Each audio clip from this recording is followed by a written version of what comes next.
Hi, I wanted to share the recent member success story of Matt and Kat.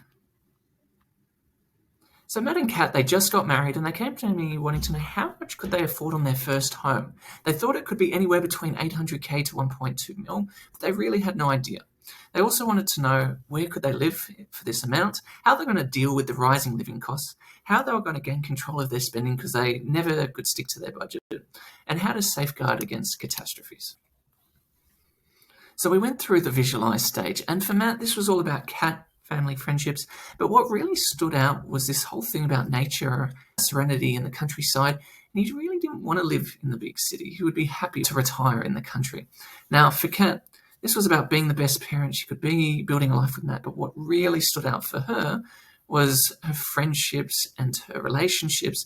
And she often was spending too much on them, which was why they could never stick to their budget. So we went through the solve stage and we worked out they could afford about 900k on a property. And we gave them three viable options. What if they purchase for 900k now in Sydney?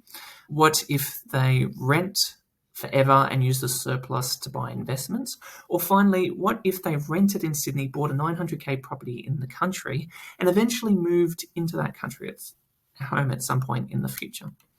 We also implemented a spending plan to really help them automate everything so they could control all their expenses and have money there for unexpected expenses and get a deposit savings finalised, as well as to get an emergency fund and insurances in place.